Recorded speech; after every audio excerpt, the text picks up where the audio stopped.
Hey, everybody, welcome. Good afternoon, good morning, wherever you are in the world, good evening, maybe, in all different time zones. Thank you for joining the webinar. It's great to see everybody coming into the webinar room. Today is episode 5 in the series, Smart Plus series, which is all about, it's about the future of education and schooling. And today we're talking about technology, which is going to be a big part of it. We've talked about many of the backstories to why we're using technology in education. And today will really be about how people are using technology to affect, but also the challenges in using technology. And not just those at the top level, but which kind of technologies are really changing education. So we're here on Zoom today. That's obviously a great example of how education has changed. Who would have thought 18 months ago that Zoom would be such a big part of day-to-day education? Not just talking about in schools, but beyond as well, in the workplace. So how things have changed very, very fast. And it's not like it's new, is it? We've been talking about technology and change for many, many years now. But it's happened very fast. And in many ways, it's been thrust upon us. And some people have not been prepared.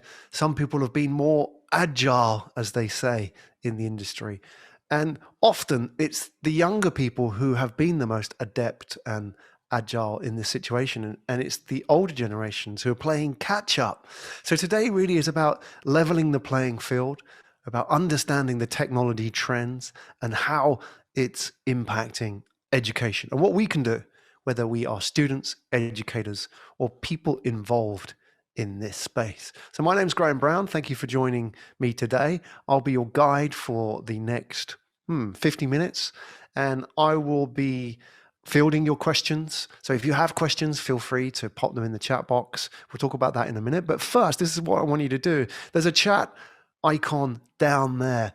Here's the thing with webinars, as good as they are, as wonderful as this is, one of the things about the webinar that we don't have in the face-to-face is actually being able to see who's who. So what I want you to do is let us know who you are and where you're from. So in the chat box down there, just say hello. We would love to know where you're from. Which part of the world are you, dare I say it, dialing in from? It's a bit of an old school term, and in the context of technology, that probably dates me a little bit. But it's great to see everybody. Thank you for joining us. If you joined us on a previous webinar for Smart Plus, then we want to know what you joined before as well. It'd be great to see if you've come back from another webinar, you've come back from more. Great to see you back. So I'm going to read out some of those. Cedric, welcome back. A familiar name to us. Hello from Tokyo. Damodar says hello. Sayam, hello. Hello. I'm Adriel, living in Abu Dhabi, Bangalore, India. India, Bangalore. Manav from India. Debanjana from GIIS, Bangalore. Obviously, Bangalore has a good representation today. Aparna from Singapore. Pune in India. One more from Tokyo. Malaysia as well. Keep them coming. We would love to know who you are and where you're coming from. One more from Abu Dhabi. So this is really a global learning event today. Wonderful. And really in the context of what we're talking about, boundaryless, borderless education. I think that's going to come up again later today. It's wonderful to see so many people from all over different time zones dialing in. I said it again. Devananda from GIIS Abu Dhabi. Let's go. All right. So, and by the way, if you miss anything today, you can grab the podcast. So Global Schools has a podcast where they take the content from each of these webinars and they save it for archive. If you missed anything, you can go back to some of the other episodes and listen in. So if you missed the conversation with Amol and Kevin today, or you missed parts of it, or you want to go back and review, then go back and check out the podcast. So just take your phone, scan that QR code, as you've been doing for the last year, checking into malls everywhere around the world. You know what to do now. Scan that, get the podcast, and you're away to go. A couple more coming in on the chat box. hello from GIIS Abu Dhabi, Jyoti from Pune, Aaron from Abu Dhabi. So we have a great representation in Asia and the Middle East today. Let's get going, folks. I want to introduce to you our panelists for today. I want to introduce to you Amol Vaidya and Dr. Kevyn Yong. Amol is the country director for the UAE in global schools. And Dr. Kevyn is the Chief Learning Officer for the Singapore Institute of Management. Before I ask them just to give us a quick one-on-one on themselves and their legacy of education, because they've both been lifelong passionate about education in different forms, different age groups, different forms of education and formats. So we're going to learn a little bit about that. And they're here to help us address the key problems and challenges that we're facing now and walk us through really what we can do and how we can benefit and what the future looks like, the future of school, and importantly, what that means for the future of work, what that means for everybody here today and what we need to learn.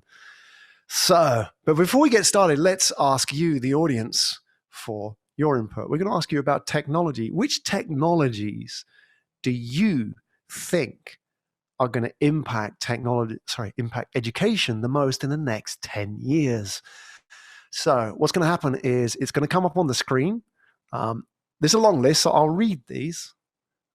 We've got online learning, Zoom, here we are, tablet PCs, if they're called that these days, mobile phones, TikTok, interactive whiteboards, blockchain, artificial intelligence, big data, and work from home families. Which technology trends will impact education for the better or for the worse the most in the next 10 years? Vote now. I'm not sure how many choices you can make, but choose all of the ones you think will impact education the most in the next 10 years. Now, before I ask them to introduce themselves, I'm going to ask my panelists to stake their choices. I'm going to ask them to now give us an idea of what they think is going to be the technology that impacts education the most in the next 10 years. So, Dr. Kevyn, yourself first, without any formal introduction. Out of the list here, I know this is an ambush, but you're well prepared. Which of these do you think will impact education the most? Personally, I think it's artificial intelligence, although I think people will vote online learning. Artificial intelligence is all positive, Yep. in balance, for education? Yeah, definitely, in my view. Fantastic. Yeah. All right, well, we're going to dig a little bit deeper today. Looking forward to that. Amol, yourself, welcome to the webinar. Of the list here, which ones would you bet on? I agree with Kevin. It will be artificial intelligence in a big way, along with big data, because for a child going up through the school system, the background what he or she gets will reflect into his future growth.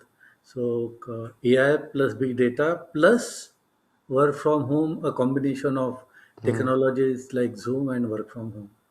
Schools won't be the same again in next 10 years. Excellent. Well, that's what we're going to talk about today. In what form, shape will they be different? Let's have a look at the votes, folks. So here's some of your data coming through. Number one, as said by our experts, that's why they're experts, artificial intelligence. You voted for artificial intelligence number one. Number two, online learning. Just a very, it's a marginal difference there. So artificial intelligence and online learning. I'm surprised TikTok came in at 6%. So let's see. Obviously, you're not long on TikTok, folks. Depends how many students are actually in the audience today. We'd love to know. Let's take some of the answers. What else do we have here? And work from home as well. Number three, 33%. Kevin, are those sort of commensurate with your take on how things are changing right now when you see the votes here? When people talk about their challenges as well. Oh, absolutely. Absolutely. I think this is I think the one to work out to be attentive to is mobile phones and tablet PCs. I think that's the other thing. I think the idea behind accessibility, learning on the go, in smaller handheld devices is going to be interesting. Even at work, I see this as not only education in terms of school, but also skilling while on the job and being able to access to new knowledge while you're doing tasks. Do you think those are underrated tech trends then, because they're so ubiquitous now? Yeah. Maybe we don't even assume that they're tech trends. Well, people forget that it's because of the mobile phone technology that we are all pretty much digitally transformed today. We forget that. Yeah. I think it was Arthur C. Clarke, the author, said that when technology becomes so pervasive, it's almost like magic. Yeah. It doesn't exist in our day-to-day, right? And we're very conscious of the shiny movie objects, aren't we? That's right. And the mobile phone is the technology by which most of the data is being collected and processed by AI. Yeah. Excellent. Amol, yourself, when you looked at that list as well, was that sort of in line with what you're seeing on the ground in schools as well? Yes. Hardware like mobile phone and tablets are given now. I mean, none of the people that we know or come across, even in most poorest of all societies, nowadays can think of living without internet access and proper hardware. And that has opened a plethora of opportunities for them to go beyond the traditional boundaries of education delivery, go much beyond. So that's a opportunity as well as a threat. But as I said initially, schools will not remain as they were 2 years ago, after 5 years from now. Well, I'm going to ask you now, in terms of the introduction, your background itself, and what we're going to do as well is after we do the intros, is I'm going to ask some of the audience to speak up as well. So we're going to do that in a minute. And usually we get some of the audience to come on camera, and usually they say, why did they vote for that particular choice? Amol, yourself, how long have you been educated? Is it all your life? Have you always been in education? I have always been in training of some sort, because I was trained as an engineer. In those years, we had very simple demarcation in engineering colleges, mechanical engineer, electrical engineer, civil engineer. I'm talking of 1985. So I was a mechanical engineer, but came into medical industry. So I had to learn how to use a ultrasound scanner. Ultrasound scanners are this small today. They used to be like the size of a dining table in those years. So I've seen that change happening from analog to digital. So what happened was I kept on learning. So I've seen computers when they were introduced in 81, 82 in my engineering college. They were PC 80, PC XTs. I don't think the children today have ever heard of those kind of hardware models. So the way things were changing, you are forced to learn all the time. If you have to keep ahead of the curve, you have to learn. And that's going to be the norm for all children in future. I'm Lifelong referring to learning. that because I deal with children K-12. So we have to emphasize and re-emphasize that you have to keep on learning every day, and time barriers will break down. Those Monday to Friday schools and 8 to 2 schools. So all That's sorts of history. changes happening, all driven by technology. It's great. Well, this is what we're going to talk about today. Kevin, yourself, you're in the business of lifelong learning. Let's go way back. Your PhD, just reading from my notes, PhD in management organizations with a speciality in creativity and innovation. That's Your right. thesis was on Pixar, on animation, right? Oh yeah. No, well, sorry. That's the thesis of my PhD student. My thesis was on biotechnology scientists. Sorry about that.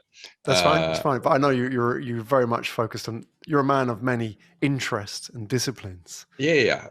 But ultimately, it comes down to one thing. I've always been interested in creativity and innovation. That's the performance outcome of interest. So I will look at social networks. It's exactly what I did for my doctoral dissertation. My PhD student focused on Pixar, the animation industry. We worked on culture in different countries. We can predict, depending on which country you're from or which region you're from, how you should foster your creativity, etc., etc. And like Amol, or maybe unlike Amol, I've never left school. I've been in education since I was 5. Well, formal education, except for maybe 2 years when I did military service. But interestingly, I've been very lucky. Yeah. And it's interesting now, like here, I mean, you're obviously working at Singapore Institute of Management. That's right. And it's very much focused on lifelong learning as well. That's right. And it's interesting, like some of the things that Amol's saying is a lot of it is mindsets, isn't it? Is that now, especially as people are getting older, they're realizing actually what I learned at school was kind of up to this point, and now I have to keep going and I have to keep adapting and keep changing. And this is causing a lot of, I suppose, concern for people, and as well, opportunities that people can reinvent, they can adapt, but it's a bit difficult as you get older, isn't it? So you're right in the heart of that. So you must be seeing these mindsets, and it must be a real study in psychology more than anything, right? Oh yes, exactly. In fact, here's my take. Everyone needs to remember one thing. Whatever you study in school, it's useful. It's never wasted. Yes, we hear a lot of things about how the moment you leave school, it gets outdated. To some extent, that's true. But you have to remember, at that point of graduation, that's the limits of our understanding of the world. That's what we're learning. You're really learning cutting edge stuff. So the key is that the moment you leave school, you must keep up with cutting edge. So while you say, so one of the most interesting criticisms I've heard about schools that I think is completely wrong, is to say, schools are useless because the moment you graduate, whatever you learn, it becomes redundant 5 years later. My point is that 5 years later, at that point where you're in professional life and you say it's redundant, go and check what the school you graduated from is teaching today. At that point, it's not redundant. So the schools are also evolving and keeping up. So that's important. So the implication is that if you left school, you should keep up with your learning. It makes no sense. The school that you graduated from is keeping up, so you should be keeping up. And maybe you should stick to the organization you're from, or the educational institution that you worked with. That's great. We'll talk about some of those mindsets today and what we can take away as well. Okay, so gentlemen, let's kick off with a review, because we can't talk about education or the future without looking at the last 12 months. The year that was, the year that changed everything. And if we sort of go back to the future from the old movie, this will be the year that he would beg Marty not to go back to. Don't ever go back to 2020. That was a terrible year. But was it a terrible year? I think that we faced a lot of challenges. We certainly faced a lot of change, but maybe at the time it seemed terrible and a crisis, and everybody was talking about crisis. Yet in future, we'll look back on 2020 and say that was the watershed year when it all changed. And let's not forget as well, a big part of this is that right in the middle of all of this were the teachers. And I think we actually have some actual footage of teachers coping with 2020. So if you can play the video, maybe we can actually see it from their perspective. Four time, Mr. University's off! Number 4, stop. Gotta get some sort of footing. He won't be stopped. Basically that one. You've got to keep that momentum. He keeps bouncing off. This is not a good sign. He's still on the first row. He started for the second row. Go get him, Mike! Glass everywhere. An absolutely extraordinary streak. He's got to be exhausted. He's on to the last row. Oh, had a little trouble, but great today. Hits it. Head up. You got 20 seconds. They were timing. Oh, but gets it to come down. Hits that one. Oh, he looks a little dizzy. He's a little woozy after that one. Come on, Mike. One more time, baby. The human body can only take so much. Oh, and he takes out 2 at once. I have never seen anything like that before. Hits one pane of glass so brutally hard. He wants it from the people. Oh, no. The final pain, it might be too much. Third attempt is a no-go. I think he's had enough. Oh, are you kidding me? Come on, Mike. Yes, he goes through that third. Oh, amazing, amazing. He got through. But don't forget, he had to finish that in 20 seconds. That was live for the teachers in 2020. So I have to empathize with the struggle, and it was everybody involved in education. I think, we're all talking about how education should change, but if you're right in the heart of it, it was tough, right? I mean, let's have a look at some of the data from 2020, just to look at the impact of COVID on education. This was exactly a year ago. They estimated, so this is data from UNESCO, they estimated just under 1.5 billion learners were impacted from school closures. You think about the scale of that, 1.5 billion children. That's not 1.5 billion children.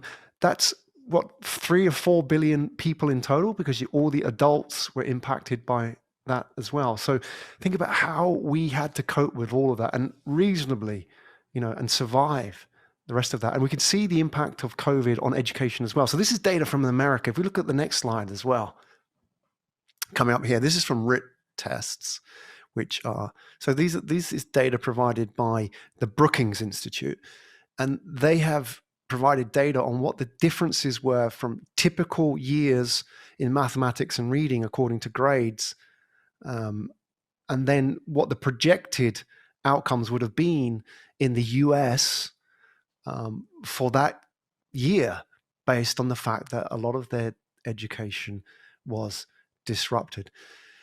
It's in the numbers a terrible year, Amol, globally, but we survived and thrived. Tell us about, Amol, yourself, like the outcomes from 2020. What do you think has changed? I mean, at the beginning, it was probably a crisis, but then you adapted. If you look back on the year, what do you think has good that's come out of that year for you? Look, to be honest with you, I believe teachers have come out as the best in 2020.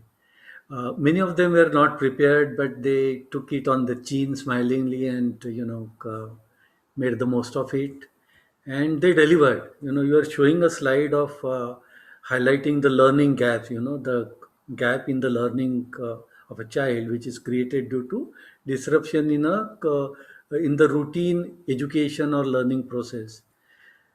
We focused in our schools very aggressively on one thing, that we should not allow learning gaps to come in, and that took us a lot of effort. And I've seen wherever I have checked out with teachers, they have done their level best to ensure that learning gaps don't come up, and children keep on learning. In fact, in many areas I've seen larger learning happening, a positive learning gap rather than a negative learning gap. It was tough professionally and personally on teachers. It took a heavy toll on them, on their health, on the many of the family relationship, because teachers, especially in a market like Singapore or Middle East where we operate, the majority of the teachers are expat teachers.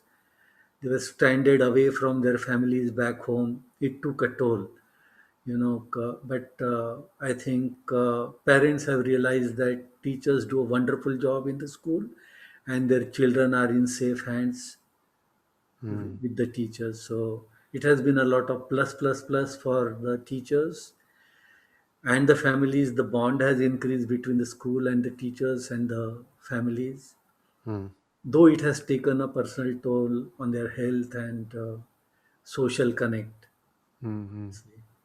It's been a bit of a reset as well, hasn't it? In many ways, people can ask Everything has been questions. good, yeah. I know Yeah. people who have not seen their families for 18 months now. But they generally travel in holidays as expat teachers.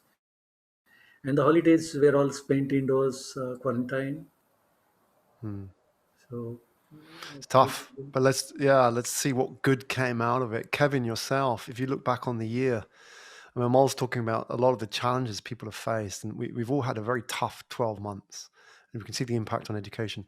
If there is good that's come out of it, what would you say that was? If we had to do this year again, what would be the benefit of doing it again? So one of the most interesting things about COVID, and when you look, this is not original to me. I saw something that popped up in my LinkedIn account, and someone from my community of academics and higher education, right, in the university, someone said, you know what, COVID has done the impossible.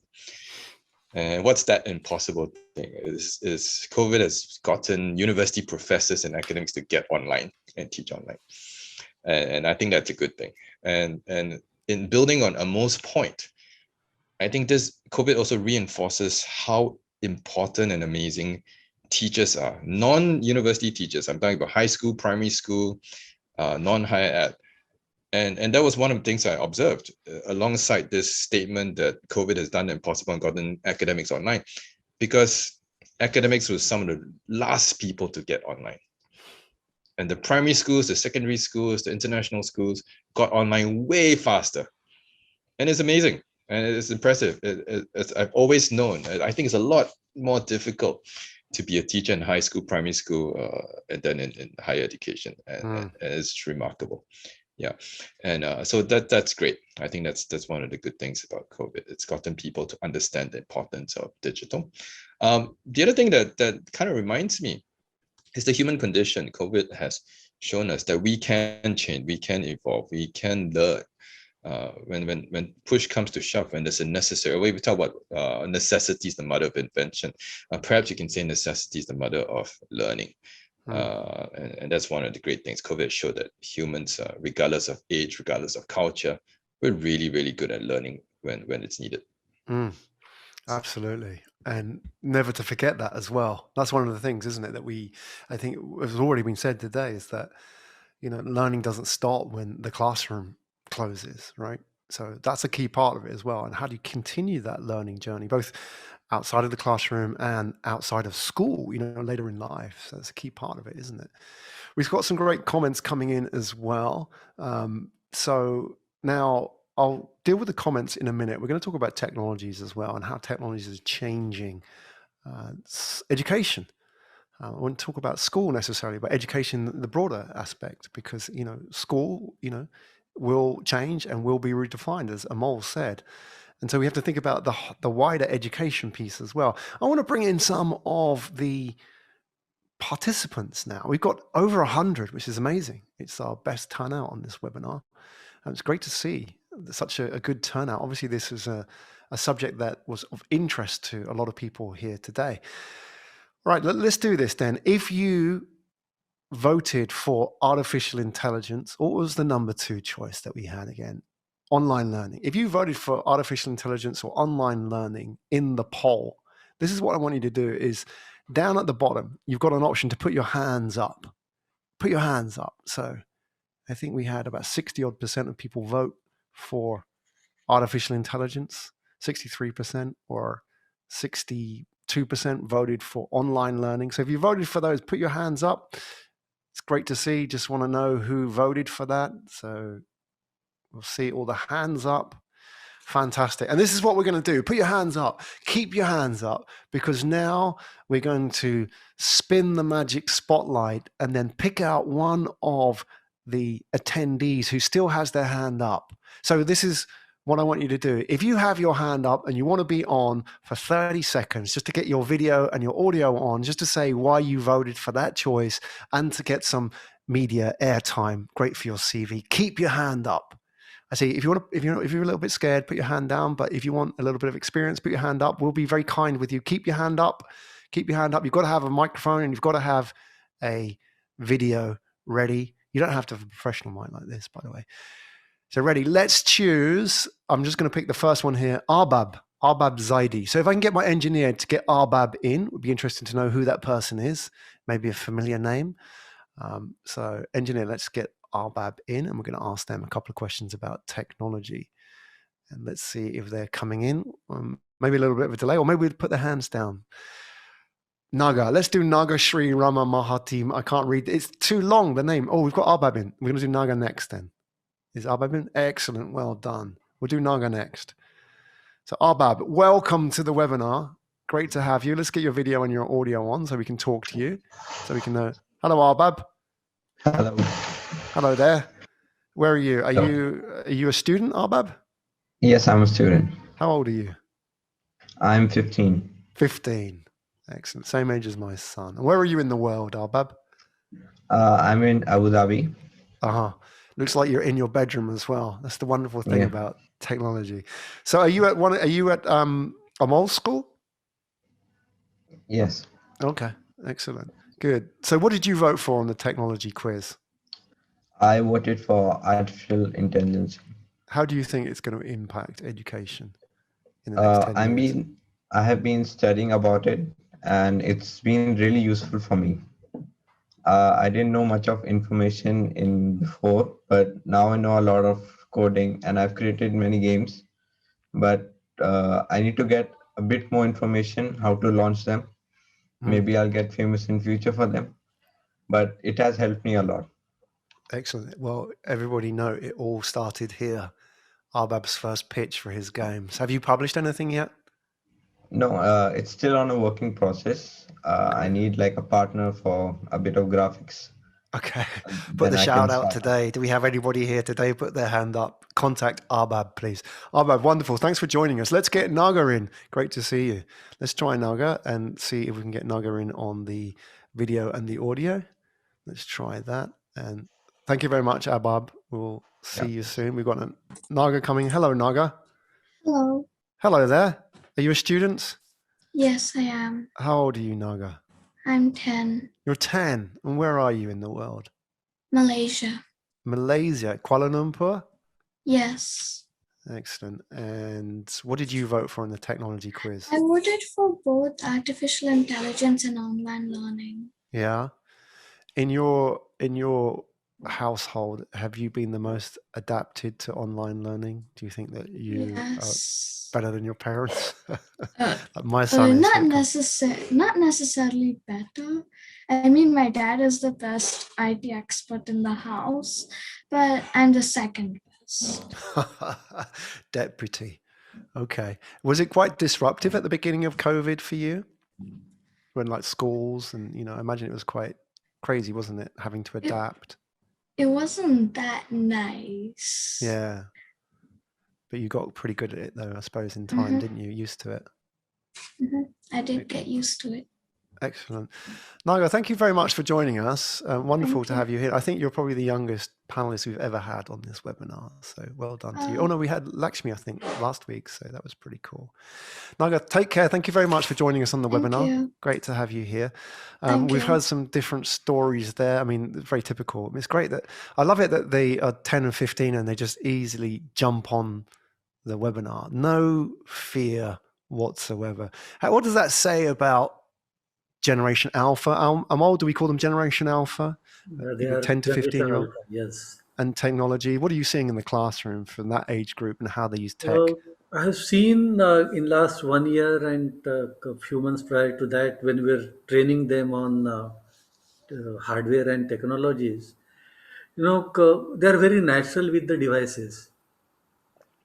All the children born after 2010, who are about 10, 11 max, it comes to them naturally. They are very early in their life, they learn about the electronic devices. I think it's somewhere coded in their genes, perhaps. That's how probably the evolution is happening. Kevin will probably talk on it more. But then what we have seen is it was never a shock for them.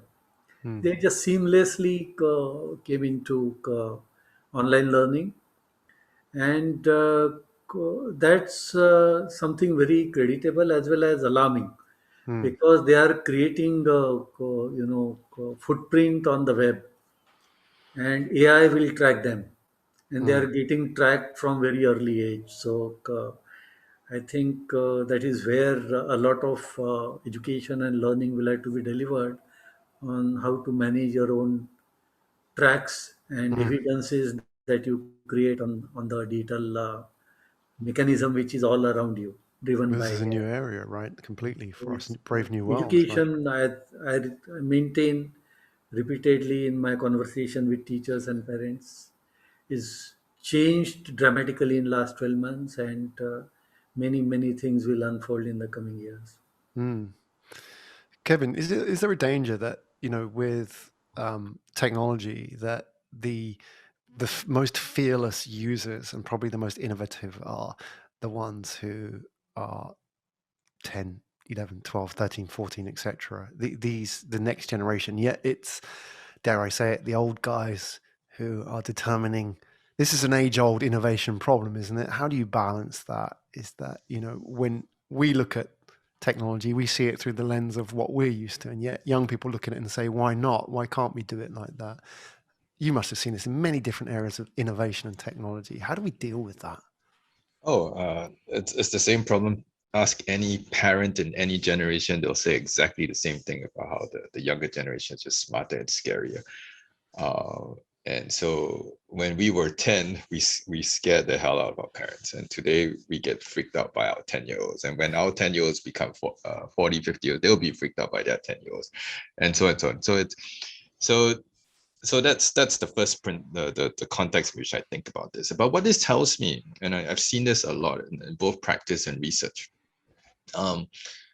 There is a space for, I think you have the so-called older generation and the younger generation should work together, and we can learn something from each other. If I look at my research, talk about animation industry, in this particular research, we looked at how the use of technology affects an individual's innovation outcome throughout the careers. And we realized that when you're very early in your career, up to 7 to 10 years, you want to master your craft, right? You really, really need to learn and go deep. And when you become established and more senior, to maintain that innovation outcome, you actually have to diversify and apply what you've mastered to what we call the adjacent genres or adjacent fields to maintain that innovation. And the reason for that is that when you're very young, you need mastery to figure out how to break the rules. We talk about innovation being breaking the rules, but if you don't understand the rules, how can you break it, right? And as you establish yourself as being very successful, the point is that it's like, I've done this before, I'm very successful, I'm going to keep doing the same approach. And the problem with that is after a while, you keep applying the same rules, your rules, and you don't realize that the world has changed and your rules don't work anymore. So you must be able to break your own rules. That's the key to innovation. And what that tells me as an individual, if you're just taking care of your own innovation, when you're younger, go for depth. When you're established and older, go for flexibility, apply yourself. Now, but you don't always have to do things yourself. In fact, most of the great innovations are never done by individuals. It's always a collaboration. There should be collaboration across generations. So what I've just demonstrated is when you take two generations working together, the older generation has the advantage of mastery and wisdom and the disadvantage of technology, because the younger generation has learned all the new technologies, the new techniques. But the younger generation has the disadvantage of depth of craft and mastery. And when the two generations can meet halfway or become two sides of the coin, that's a wonderful, wonderful collaboration waiting to happen. Wonderful. Well, let's talk about how that happens. We're going to look at some technologies now, and then we're going to take some questions from the audience as well. We've talked a lot about, obviously, young people adoption of technology. We've talked about some of the challenges that we faced over the last 12 months, and really, is technology the cure-all? We'll look at some examples as well, but let's bring back and have a look at some technologies. The promise of technology, it's been around a while, hasn't it? That we've talked about the next killer app or the next technology that will change anything or everything or education. And not often it works out. Often there are many failures. But I want to see a little bit about the stuff that was, the technologies that, did we really have that? And how did it change education as well? Like this device here. Anybody remember what that is? I'd like the audience maybe to put in the chat box what they think this thing is. But this was sold to schools in the 60s. Anybody can guess what it is? One of the panelists is saying a projector, a camera, an old computer. Yeah, it could well be, right? Kevyn Amol, you know what this is? Did you ever have one at your school? It might be a computer with music. Maybe. Must be a projector. Yeah, with it. Projector, looks like it. I have seen this when I was a child. You had it when you were a child? Okay, Kevyn, I thought you might know this. It's like a microfilm or something, right? Yeah, this was sold to media students, so film students. To make. Yeah, so some kind of like movie device, like film device. I love it how somebody put an old computer. Those visiting theaters used to have these, in old days. I'm talking about. Yeah, the old days, like 1990s. Yeah. Yeah, Okay, so sorry. that's too the young. first one. I'm Good too young. guesses, everybody. I'm too young to recognize it. I'm sorry. Yeah, I know. Sorry, I'm dating myself here, folks. Another bit of technology here. Let's talk about what technology is and isn't. Blackboards, chalkboards, Yes. that's technology, right? Let's not forget Absolutely. that technology isn't just blockchain and AI. Kevin, how did this change everything? Oh, my favorite example, thanks, is a textbook. People forget that the textbook is a fantastic pedagogical innovation. It was the textbook was a technology that allowed us to scale learning and standardize it. You know, the point being is that back in the day, I hate to say this, but not every teacher was naturally good. There was no teacher school, I think, and some were better than others. And it was one-on-one teaching. What the textbook allowed teachers to do, you can see in this picture, one teacher teach 4 or 5. And I think the Blackboard, the same kind of technology, helped scale learning and made learning more accessible to more children. I think that's a wonderful thing. Yeah. I mean, it had a knock-on effect, didn't it? That we can all remember the teachers who said, like, open the book at page 125 and you just do exercise 3.1, and that became, almost like a lazy way of teaching. But at the same time, it allowed those people who didn't necessarily have all the resources to teach better as well. So, technology does both, doesn't it? It's both good and bad as well. So that's the chalkboard and the textbook as well. Another bit of technology coming up. This was my old school desk. I don't even know what school desks look like these days. Mine actually had, and just to date myself a little bit here, is that it would have like an inkwell in it. In the top right, you remember? It would have like a pot of ink that you could put in it. So yes, that was the desk but it's important, isn't it? Because the technology actually defines behavior, doesn't it? It actually changes behavior. When you have a desk like this, you think about how does that change the behavior of students and the teachers as well. Amol, what are you seeing from inside the classroom as well? Like behavioral change when you start changing what people use in the classroom? If you can go back to that Blackboard thing, I think this experience is being missed due to COVID pandemic, when everything is online. Because when the teacher is talking to the children are not only observing what is being written on the board, they are also observing how other friends in the group are responding. Children learn from each other. It's a highly interactive process which happens in a classroom. What technology has managed to create in last 4 5 years is it has allowed us to create multiple interactive mechanisms in a classroom. This is like a one directional interaction, teacher writing on the board and communicating with the children. With the electronic hardware coming in, you could have interactive LED boards. With media coming in, you could have streaming in video content in the classroom.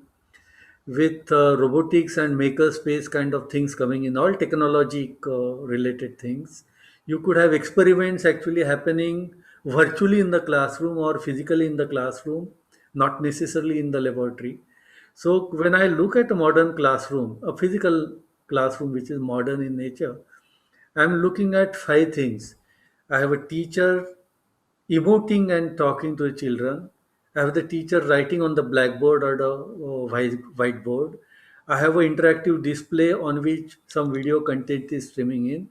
I also have experiments happening in the classroom, virtually or physically. Multiple things are now possible. The desk, unfortunately, remains the same. Children are still sitting on desks and chairs like this. That also needs to change.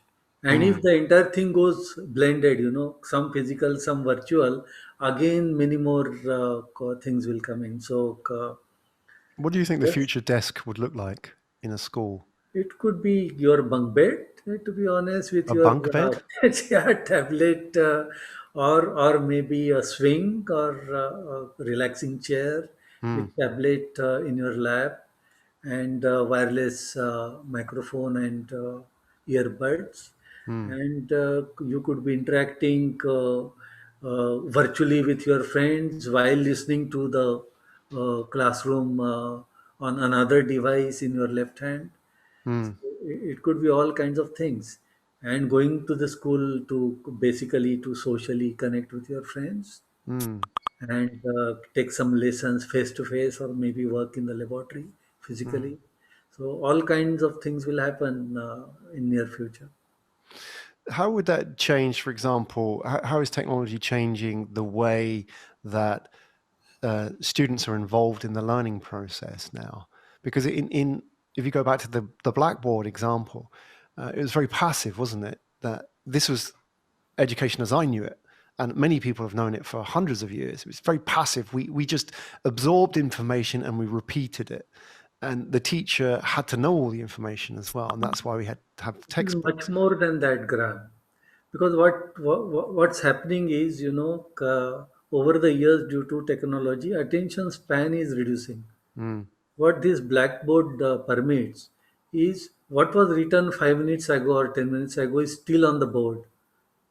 The child has the chance to go back and read the first word. It allows you more time and more opportunity to grasp more. mm, mm, Technology, by being so very dynamic in nature, is somewhere, that learning process is definitely getting affected. mm, I'll give you an example. If you people want to multitask, they have 10 things on their screen open at the same time. If you go from one screen to another, one app to another, or one file to another, in that moment, 80% of knowledge that you have acquired drops. And to change over to the next screen generally takes 13 to 20 seconds. There are research studies available. Proper research has happened on when you shift from one activity to another, how much of learning drops. It is as high as 80%. So somewhere, continuity with her topic is important. This blackboard permitted that. mm, The grasping and the absorption of knowledge was much more with the blackboard. It's not so with the technology making the process very dynamic. But I think the schools are cracking it. The teachers are cracking that problem. They have managed to overcome that situation. And that's the mm, reason I said that we're lucky that we did not permit learning gaps to creep in. mm. That will be the challenge going forward. Yeah, Kevin, do you think there's a risk as well that we'll lose something as a result of doing this? That sort of, I mean, that image of the blackboard is as quaint as it may be, may have, like Amol said, be of an era where there was a lot more interaction one-on-one, a lot more personal. And therefore, will we lose that in the sort of the future of education? Are we at risk of that? Do you see, or is that sort of, like with all technology, there's always the doom mongers and the naysayers? So, Only if the educators stop taking responsibility for education, for educating. And what I mean by that is, sorry, Amol, I'm going to disagree a little bit. I don't think attention spans have dropped. I think what has happened is the reason for multitasking is that people now have more options. And I can tell you from my experience as an educator, teaching universities and business schools and even executive education, the best and worst technology in the classroom is a laptop. It is both useful and a bane at the same time. A lot of my peers, they always want to ban laptops from classrooms, and I'm one of the first to say no, we don't ban laptops. They say, oh, but someone's going to be on Facebook or LinkedIn, and I say, well, then the impetus is on you as the educator. If you are boring, no one's going to listen to you. But if you're great, if you're good at teaching, and you're engaging your audience, oh, the laptops will close. Or even if they're multitasking, let them multitask. But if people listen and pay attention to you, if you have something to share and they have something to learn. I mean, just think about trying to do your homework while having a TV show at the background or something like that. If you're more interested in the show, you're going to stop studying and you go and rewind it and watch a TV show. We will stay at 10. It's not like we watch a great movie, we multitask. If we only start multitask and check our smartphones in a good movie because frankly speaking, the movie is not that great. And the reverse is true. If you have background TV shows and you're studying and you're really engrossed in your studying or the paper you're writing, you won't even care about what's going on on the TV. So I think it really comes down to educators going back to basics. You're responsible for educating and engaging your learners. Yeah, well, maybe this shifts us as well. We'll take some questions as well from the audience. Is that this is the shift? If we can have a look at the slides, and we'll jump around the slides a little bit. If we can go to the slide about supply versus demand-driven education, which I think is something that I want the audience to take away. So we'll jump forward a few slides here. So let's talk about, this one here, supply versus demand-driven education, which is like one of the big shifts in education now. So let's talk about this now, that people can take this idea away from the webinar. There's something we've learned about it, how education is changing, and what we're trying to do is map that change and put a name on it, if you like, so people can understand it better. And then we'll take some questions from the audience, and I would love to hear your questions for the Q&A section. There's been a lot of chat comments in here in the chat stream, so we may have lost some of the questions from earlier on, so please repost your questions in here if we're not answering them now, and I'll do my best to field them to the panelists. So supply versus demand-driven education, this is the shift we're seeing at the moment. Kevin, yourself, what does this mean? Help us understand this change. Well, the way I think about supply-driven versus demand-driven education, if you look at, I sometimes joke about how the best universities, some of the universities in the world have some of the smartest people in the world that are teaching, so that's a great thing. But one of the great disadvantages of universities is they have some of the smartest people in the world teaching. And what that means is professors have a tendency, or a preference, not tendency, a preference to teach from what they are experts in. So rather than what the students need. So if you think about going to university, electives, you're always choosing what the professor proposes that they're going to teach, and they tend to teach things that they're experts in, which is great. If the learner and the professor's interests align, you're going to have a fantastic classroom experience. But one of the things that we're trying to do at SIM as well is to think about, what does the learner need? And I'll be very careful here. It's not what the learner asks for, what they want, is what do they need. And this is challenging. And if you go back to great companies like Apple and whatnot, they figured out all the great innovations is about designing things that people need, not necessarily what they want or what they ask for. And that's the key, right? It's about education that helps people thrive, whether in the professions or whether in situations like COVID, but it's about thriving. It's not about necessarily being happy, but it's about doing well, or maybe the Japanese call it ikigai, having the right skills that the world will value, and you still get paid for doing that skill and you enjoy it. So something like that. So that's why I think in terms of demand-driven education. Can that work, Amol? How can we create like demand-driven education where the student has a big role? I remember a incident in Abu Dhabi when we were just starting the school, and teachers were being trained on climate impact and those kind of things. We just had a guest speaker talking to the teachers on that, and few children were playing in the background. They were all teachers' children, teachers who had assembled for the training. And I was walking around because my job was done in the seminar. And one child comes to me and says, "Sir, are you teaching my mom these things? I've learned these things 2 years ago." That's the situation today. Children have so much information at their fingertips now. They know much more than you and me. But what they need to be taught, in a school, especially right now, that may change probably in future. What to do with that information, how to go about doing it, and why. That why will define the moral context or moral structure of the child. Why should I do certain thing using the information or knowledge that I have gained, and how to go about doing it. That why will decide how. Now, that is where the role of a teacher changes, and that is where the entire learning process change.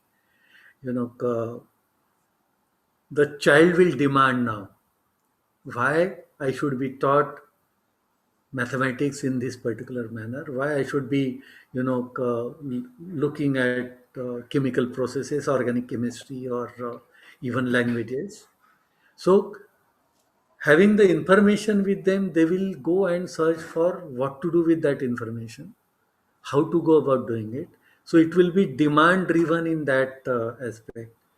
uh, if you go into the creative field, what Kevin is referring to, when we teach the child to be creative, we always ask the child to learn questioning. Why it is like this? What should be done? How it should be done? So the focus is now shifting definitely towards child demanding the way learning should happen. Do you think it will be a focus more on like the softer skills as well, and Yes, then the sort of the hard technical knowledge they can actually find out themselves? It yes, seems that definitely. it's harder to find out about the softer skills, isn't it? Like maybe leadership or maybe storytelling or asking questions. Yeah, they learn that in school by observing teachers. So again, the teachers will have to learn these soft skills. Mm. The Great. I'll take one question from the audience and then we'll see if there's any other questions coming in. But let's take this one first. This is from Aparna as well.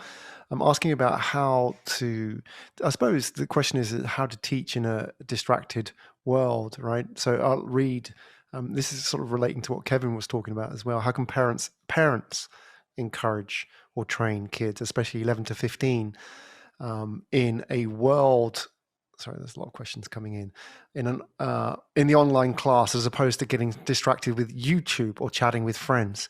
Interestingly, I'll just put in my own addendum to that, is that my son has probably learned a lot from YouTube itself. Everything he knows about, for example, American politics came from YouTube. Not everything's great, by the way. He gets a lot of different opinions in that. So what can parents do? Do they, is it a distraction like YouTube versus online classes? What can we do as parents in this? Imagine there's a lot of potential alternatives that they could be spending their time on. That's one question, asking Amol that maybe, because probably you've dealt with this question a lot from parents, haven't you? Yeah, parents do have this problem and dilemma because initially, it was euphoria that my child is getting adept at using laptop and tablet and everything. But now it has become a distraction because parents are always worrying about my child is doing online. That is always a very question mark in the mind of a parent because lots of gray areas which remain unanswered for them. So my suggestion generally is that trust your child to be good, believe in your own the ethics and the morals that you have tried to inculcate in the child within the family setup. Believe in that learning that you have passed on, and trust the child to be good. You need to be cautious, of course, because internet, especially the digital world, is not very clean, not very straight. And that is where, as an adult, you need to teach the child how to take care of herself or himself, how to avoid. We have seen bullying happening even in the online classes. It's very Right. common. Okay, if you see some of the comments here, they are very provocative, and it's natural to happen because that's a way of catching attention of people around you. If I go into a packed room and start playing a trumpet, I'll naturally attract attention of all those who are in the room. So it's very natural. I mean, we replicate those habits even on in a digital group. So children will learn. You must have that faith that That's a yes, great piece of advice, I they will think. learn. Wonderful piece of advice. I'm sorry that we can't get to answer all of your questions. I want to give you a link before we round up today to give you some more resources from today. If you're interested in what we talked about, maybe some of those resources will help answer that question. Amol's final comments about trusting your child online. Oh, yes, there are parameters, of course, like you can train your child. But I think a key part of today is like in this world of technology and education, it's giving the child the soft skills to adapt and cope and the human skills, if you like, which are so important, because then whatever technologies come, they'll adapt to that. They'll adapt faster than us old people will to the technologies. And as we can see, they'll roll with it and they'll deal with the change so much better. Here's how you can get a seat to the finale in the webinar. And I would like you to join us and continue the journey with us. There is a link in the chat box.